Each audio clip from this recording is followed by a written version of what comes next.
वरदाहरी विठ्ठल श्री ज्ञानदेव तुकाराम.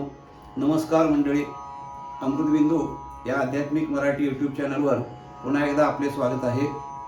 आजच्या चिंतनाचा श्लोक असा आहे: जनी सांगता ऐकता जन्म गेला, परिवाद विवाद तैसा चिठेला, उठे संशयो वाद हा दंबधारी, तुटे वाद संवाद तो हितकारी. श्रीराम. मंडळी, समर्थांनी या श्लोकामध्ये फार महत्त्वाचा सिद्धांत सांगितलेला आहे. जेव्हापासून धर्माची उत्पत्ती झाली, धर्म ही संकल्पना अस्तित्वात आली.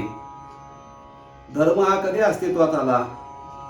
या पृथ्वी तलावरती, या भूमीवर मनुष्य जातीची उत्पत्ती झाली आणि मनुष्य हा सर्व प्राण्यांच्या मध्ये बुद्धिवान प्राणी आहे. भगवंतानी माणसाची स्वतंत्र अशी व्यवस्थित निर्मिती केलेली आहे. नाथ महाराजांनी असं म्हणलेलं आहे: बाहुल्य मनुष्य देही निजज्ञान घातले पाही, जेणे ज्ञाने देही विदेह पाही पावसी. नाथ महाराज म्हणतात, बाहुल्य मनुष्य देही. बाहुल्य या शब्दाचा अर्थ विशेषत्व, प्राधान्य, अतिशय एक वेगळी असणारी व्यवस्था ही भगवंतानं मानवाच्या ठिकाणी निर्माण केलेली आहे. कोणती व्यवस्था? ती म्हणजे जिज्ञासा, ते म्हणजे कुतूहल, ते म्हणजे जाणून घेण्याची वृत्ती. ही फक्त माणसाच्या ठिकाणी असते. आणि असा मनुष्य ज्या वेळेला या पृथ्वीवरती जन्माला आला, तेव्हापासून तो मनुष्य विचार करू लागला की हे काय आहे, आपल्याला आसोबावारी जे दिसतं ती काय आहे, ही झाडं काय आहेत, ह्या नद्या काय आहेत, हे पर्वत काय आहेत, हे आकाश काय आहे, हा चंद्र काय आहे, हा सूर्य काय आहे. ह्या सगळ्या गोष्टीचं कुतूहलानं मनुष्य निरीक्षण करू लागला. आणि त्या कुतूहलामधून जे जे माणसाला त्याच्या अंतःप्रेरणेनं सुचत गेलं, त्यापासून धर्म या संकल्पनेची उत्पत्ती झाली. धर्म ही संकल्पना निर्माण झाली.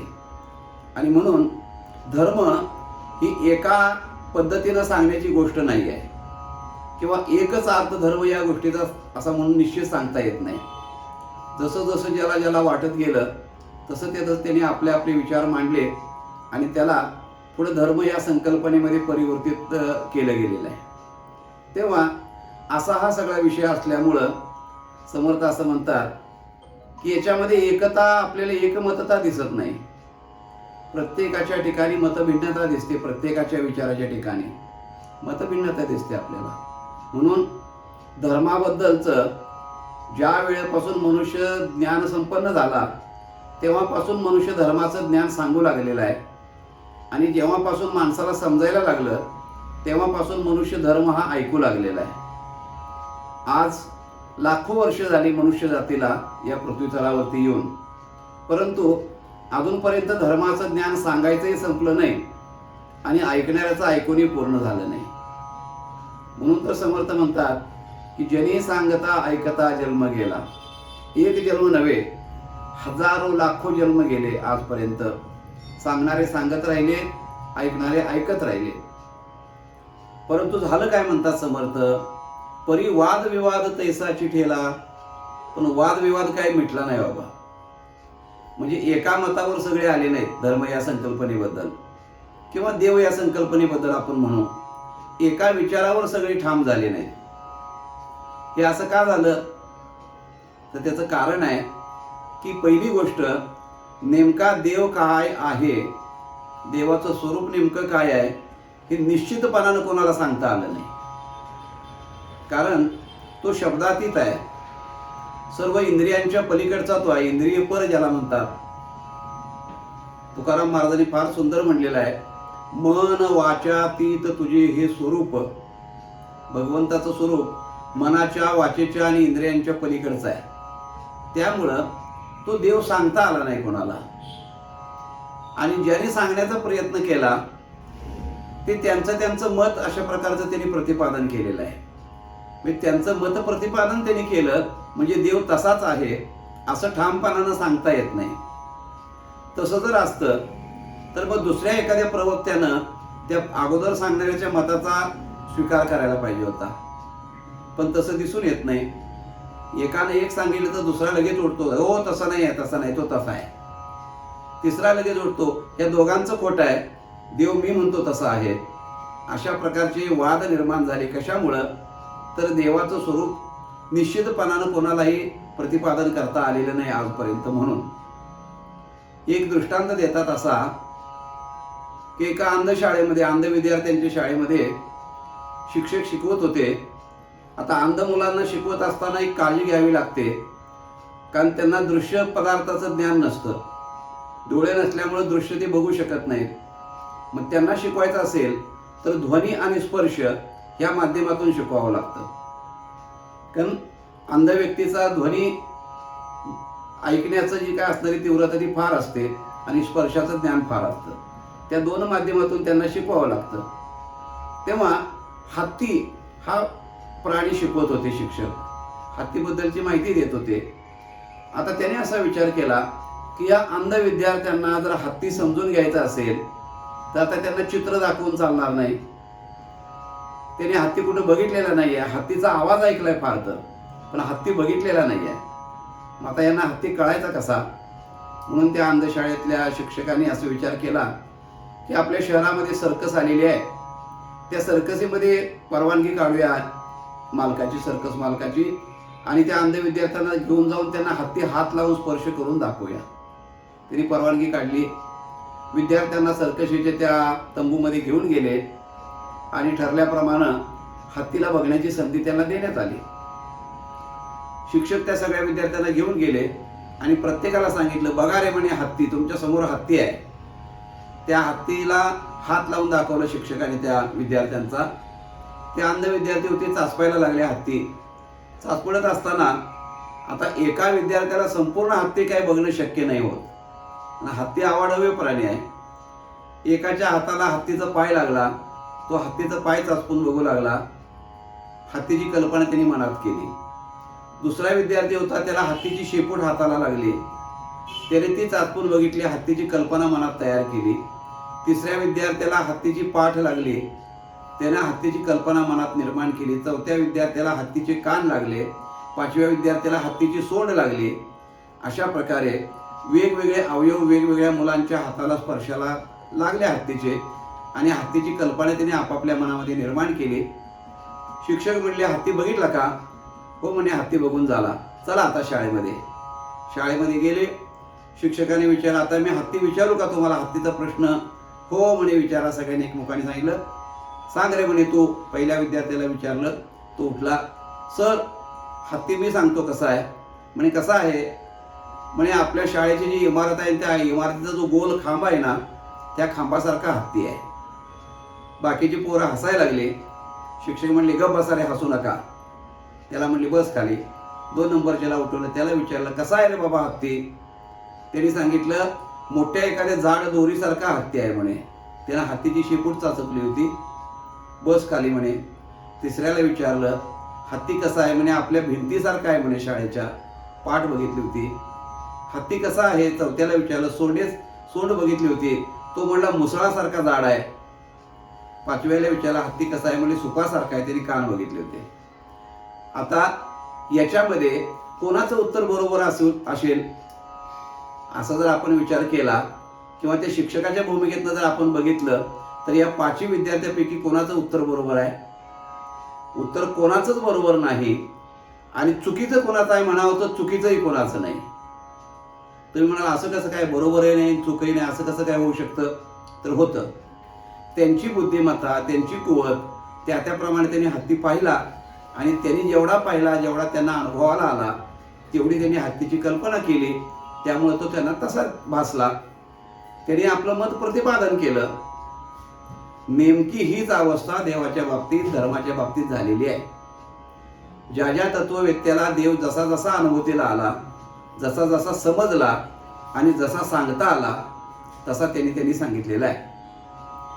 कारण देवाची अनुभूती घेता येते, पण देव शब्दाने सांगता येत नाही. पण सांगण्याची हौस मात्र प्रत्येकाला आहे. सांगावं सांगावं सांगावं. मग आता काय करायचं? मग जसं शब्द सुचतील, जशी कल्पनाशक्ती त्या ठिकाणी निर्माण होईल, तसा सांगण्याचा त्या तत्ववेत्यांनी प्रयत्न केलेला आहे. आणि हा प्रयत्न करत असताना प्रत्येकाच्या मध्ये विसंवाद मात्र निर्माण झाला. ज्ञानेश्वर माऊलींनी गणपतीचं वर्णन करत असताना पहिल्या अध्यायामध्ये 6 भुजा ज्या सांगितलेल्या आहेत, ते म्हणजे वेगवेगळे मतांतर आहेत ती सगळी. धर्माची. म्हणून समर्थ म्हणतात की बाबा जनी सांगता ऐकता जन्म गेला, परी वाद विवाद तैसा चिठेला. निश्चितपणाने एक मतावर कोणी येऊ शकत नाही. आणि म्हणून जर हे तत्ववेत्ते जर एक मतावर येत नसतील तर मग कोणाच्या मागे जावं, कोणाचं अनुकरण करावं, देवाची प्राप्ती सामान्य माणसाने कशी करून घ्यावी, हा मोठा प्रश्न शिल्लक तसाच राहतो. आणि तो अनुत्तरित राहिलेला प्रश्न आहे आजपर्यंत. म्हणून समर्थ म्हणतात की कशामुळे हे होतं असं, तर उठे संशयो वाद हा दंबधारी. ज्या सांगण्यामधून, ज्या ऐकण्यामधून मनामध्ये संशय निर्माण होतो, तो जो असणारा वाद आहे किंवा ते जे आपलं मतप्रतिपादन आहे ते दंबधारी अशा प्रकारचं असतं, दंभाने युक्त असतं. ते म्हणजे मलाच एकट्याला कळलेलं आहे, मी शहाणा आहे, मीच तुम्हाला निश्चितपणानं सांगतो, अशा प्रकारचा सांगणाऱ्यामध्ये भाव असतो. सांगणाऱ्याने असं म्हटलं पाहिजे की मला जेवढं समजलंय तेवढं मी तुमच्या समोर सांगतोय. सत्य याच्याही पेक्षा काही वेगळं असू शकेल, ते तुम्ही तुमच्या विचारानं, तुमच्या प्रयत्नानं तुम्ही शोधा. मला जितकं कळलं तेवढं मी सांगतो, असं जर म्हटलं तर मग वाद निर्माण होत नाही. आणि मला जे कळलेलं आहे, मला जे समजले तेच खरं आहे आणि तेच तुम्ही माना, असं जर म्हटलं तर मग ते संशयाला आणि वादाला कारण निर्माण होतं. तेव्हा धर्माच्या बाबतीत आजपर्यंत ही अशी अवस्था होत आलेली आहे. समर्थ म्हणतात की अशा पद्धतीचा संशय निर्माण करणारा विचार, अशा प्रकारे संशय निर्माण करणारा वाद विवाद हे दंभानं युक्त अशा प्रकारचे असतात. म्हणून सज्जन जो असतो, संत जो असतो, तो काय करतो, ह्या वादविवादामध्ये दांभिक चर्चेमध्ये भागच घेत नाही. तो आपल्या मताचा आग्रह कोणावरती करत नाही, माझं मत माना किंवा तेच सत्य माना असा आग्रह करत नाही. कारण त्यांना माहिती असतं की परमात्मा हा निश्चितपणानं 100% कोणाला कळला नाही, आणि जर कळला तर तो कळला तसा सांगता आलेला नाही, शब्दाच्या पलीकडचा आहे तो. त्यामुळं ज्ञानेश्वर माऊली, तुकाराम महाराज, नामदेव महाराज इत्यादी संत महात्मे जे होऊन गेले, त्यांनी आपल्या मताचा आग्रह कधी कोणावरती केला नाही. ज्ञानेश्वर माऊली तर भगवंताला प्रश्न असा विचारतात, तुझं सगुण म्हणो की निर्गुण रे, सगुण निर्गुण एकू गोविंदू रे. तुझं स्थूळ म्हणो की सूक्ष्म रे, सूक्ष्म स्थूळ सूक्ष्म एकू गोविंदू रे. तुझा आकार म्हणो की निराकार रे.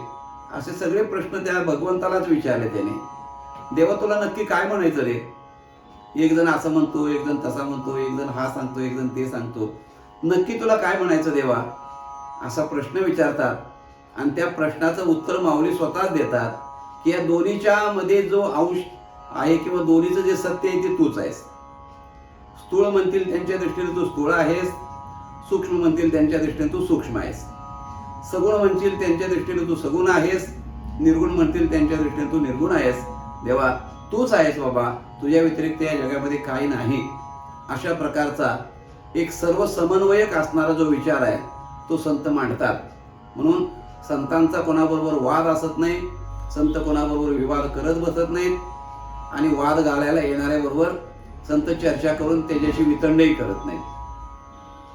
तुकाराम महाराजांच्या जीवनातला एक प्रसंग, महाराजांच्याकडे एक वादविवाद करण्याकरता व्यक्ती आला. तो 6 शास्त्र, 4 वेद, 18 पुराण पारंगत होता. आणि तुकाराम महाराजांची कीर्ती ऐकली. म्हणे महाराज मला तुमच्याबरोबर शास्त्रार्थ करायचा आहे, म्हणजे वादविवाद करायचा आहे. तुकाराम म्हणले बाबा आम्ही आपला भोळा बावडा वारकरी आहे, काय मला कळतंय वादातलं आणि शास्त्रातलं, काय मला कशाचं ज्ञान नाही, मला काही कळत नाही, मला काही येत नाही. मी आपलं विना घेतो, टाळ घेतो, डोंगरावर जाऊन विठ्ठल विठ्ठल करत बसतो, कसला माझ्याबरोबर वाद घालतोस बाबा? जी विद्वान माणसं असतील जा त्यांच्याकडं. नाही म्हणे तुम्ही फार मोठे आहात असं ऐकले आणि तुमच्याशी वाद घालायचा आहे. तुकाराम महाराज म्हणले बाबा मला वाद करायची इच्छा नाही, मला काही येत नाही. तरी तो आग्रहानच बसला. म्हणजे तुमच्याशी वाद घालणारच, तुम्ही माझं मत ऐका आणि तुमचं उत्तर द्या. ठीक आहे बाबा म्हणे, आता तुला वाद करायचाच आहे, मला नाही इच्छा, पण कर म्हणे तुला करायचं असेल तर. महाराज त्याच्या समोर बसले. थंडीचे दिवस होते, अंगावरती गोधडी पांघरलेली होती महाराजांनी, आणि तो समोर बसून शास्त्र चर्चा करायला लागला. गोधडीच्या आतमध्ये हात होते महाराजांचे. महाराजांनी दोरी कानात बोटं घातली. विठ्ठल विठ्ठल विठ्ठल विठ्ठल विठ्ठल चिंतन करत बसले. तासभर तो बडबडला वक्ता. आणि नंतर तासानं विचारलं, महाराज बोला आता तुमचं मत मांडा. महाराजांचं एक नाही दोन नाही. त्यानं म्हणले काय झालं, झोपले का काय म्हणले ऐकत ऐकत. नाही तर शास्त्र संवाद ऐकताना माणसं झोपतातच शक्यतो. झोपले का काय म्हणते, गोधडी काढून बघितली तर दोन्ही बोटं कानात. म्हणले पालत्या गाड्यावर पाणी. एवढं बडबडलं सगळं वाया गेलं माझं, हिने ऐकलंच नाही काय. त्याला राग आला, महाराजाला हलवून जागं केलं. महाराज म्हणले मी एवढं म्हणले अभ्यास करून एवढं डोकं फोड करून तुमच्या पुढं बोललो, तुमचं उत्तर मला अपेक्षित होतं, तुम्ही काहीच बोलला नाही आणि कानात बोटं घालून का बसला. तुकाराम महाराजांनी त्याला छान उत्तर दिलं.